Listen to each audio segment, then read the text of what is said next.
దా ఒక రైడ్కి వెళ్ళొద్దాం. ఒక ట్రిప్లో మీరు ఎంత సంపాదించగలరో ఒక్కసారి చూద్దాం.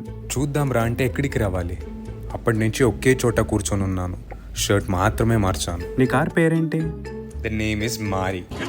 కాదు, నీ కార్ పేరేంటి? ఓ అదా, WagonR. It's an AC mini ride. మరి నా ఏసీ పనిచేయకపోతే?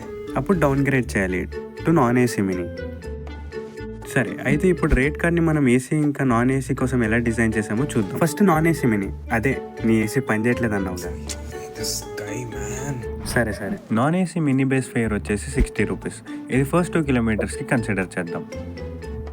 దీన్ని పీక్ టైంలో పికప్ ఛార్జెస్ యాడ్ చేస్తే మీ minimum distance ride fare at least 80 rupees and up to 100 maximum అవుతుంది. 2 నుంచి 10 కిలోమీటర్లకి ప్రతి కిలోమీటర్కి రేట్ కన్సిడర్ చేద్దాం.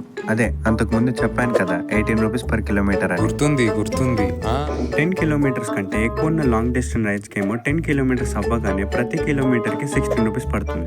ఏం సార్ ఇక్కడ దీన్ని ఎందుకు తగ్గించారు? లాంగ్ డిస్టెన్స్కి ఇలాగే డెవలప్ చేసాం, లేదంటే కస్టమర్లకు ఖర్చులు ఎక్కువైపోతాయి. కస్టమర్లు వద్దాయేంటి? లేదు కస్టమర్స్ కావాలి. పీక్ టైంలో కంజెషన్ ఛార్జెస్ అప్ టు 20% వరకు పెరగవచ్చు, కానీ ఇది నీ పీక్ టైం బట్టి ఉంటుంది. ఇప్పుడు ఏసీ మినీకి వద్దాం. ఫస్ట్ 2 కిలోమీటర్లకు బేస్ ఫేర్ 80 రూపీస్. 2 నుంచి 10 కిలోమీటర్లకి ప్రతి కిలోమీటర్ ఫేర్ 20 రూపీస్. 10కి పైగా కిలోమీటర్లు అయితే 18 రూపీస్ పర్ కిలోమీటర్. ఇలాగా ఇంకా up to 50 rupees pickup charges కూడా పొందండి. ఈ రేట్ కార్డ్ కిలోమీటర్లు బట్టి ఎంత ఫేర్ అవుతుందో మీరు మీ బుకింగ్ ప్రిఫరెన్స్ సెక్షన్లో చెక్ చేసుకోవచ్చు.